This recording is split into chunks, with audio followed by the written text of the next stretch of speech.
What's up, y'all? It's Lane, the Lane Train, coming at you, baby. Choo choo. So we're shooting some video series right now about how to overcome objections, and specifically, I'm kind of talking about the network marketing industry. It doesn't matter what you're doing, you're going to get objections. So we're using the network marketing industry just because that's what I'm in and that's what we're really successful at. But one of my team members again asked me to shoot some videos. There's a series that you can go look back on about this particular, and we're doing a subsequent video for each particular objection. There's about 10 that we get in network marketing pretty regularly. So this one specifically is I don't have enough money. You know, starting a network marketing business is the cheapest, most effective way to start a business. I know people that have started businesses for $500,000, $1 million, $10,000. The most you're going to spend in starting a network marketing business is a couple grand at most. And on my particular business, you can start for as little as 300 bucks. You know, really it's $30, and then ordering some products. So it's a no-brainer when you look at the large scheme of starting a business and how cheap it really is. But again, you need to understand that your prospective client doesn't see it that way. They see it as starting for 300 to a couple $1,000s as breaking the bank or putting them in a situation where they're broke by making this investment. So you get it all the time. You get it, I don't have enough money. So how do we overcome that? Okay, you're going to use this three-step system that I taught you in the video prior to this, which is repeating and approving, clarifying, and then overcoming it. So you need to repeat and approve. So I'll give you an example. We'll kind of go into role play for a minute. You're talking to your client, and Steve says, you know what, Lane, this sounds really, really amazing. I've actually been seeking. I can't believe we met because this is exactly what I've been looking for. But you know what, I can't afford right now to invest money into starting a business. I've got bills.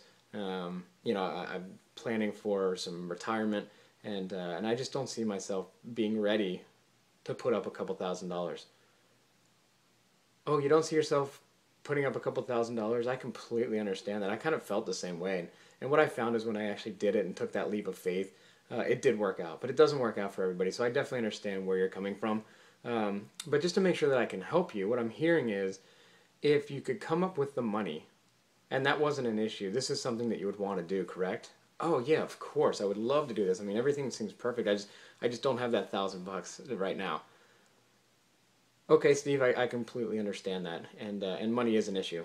You know, what I would challenge you to do as you think about this over the next couple days before I follow up with you, is to figure out if you don't make this investment, are you going to stay on the same path? And if you are, is that okay with you? You know, if you want to make some changes, what are you going to do? And if it's not my opportunity that you love and that seems to make sense for you, that's okay. But I really challenge you to make a decision and do something so that you don't end up in the same situation because you just told me you don't want that, you know? So what I want to do is I want you to kind of think about some things. Is it okay if I give you some counsel on some things that people in my team have done with actually in situations worse than yours, who actually literally had no money in the bank and started a business? And Steve responds, yeah, of course. Great, Steve.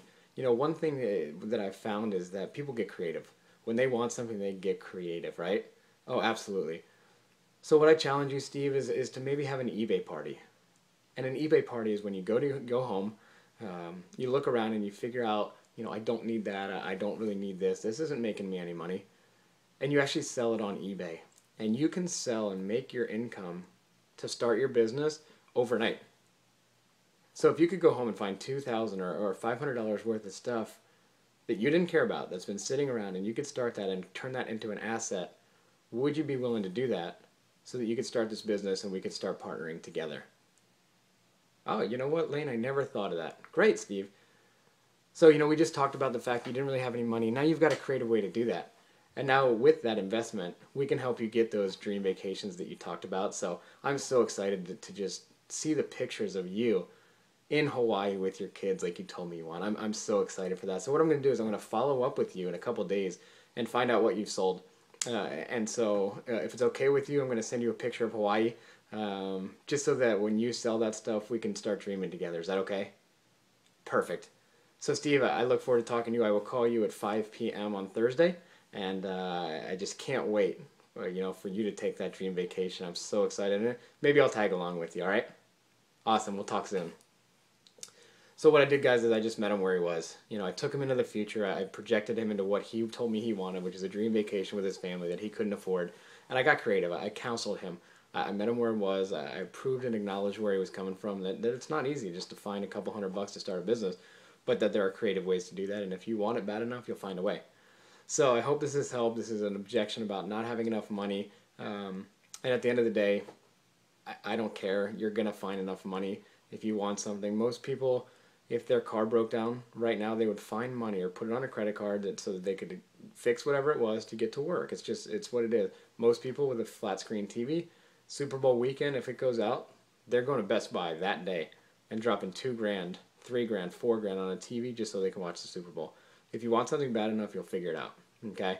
And so you have to kind of have that sense of urgency when you're talking to these clients or prospective clients that don't have money, and just acknowledge that they don't.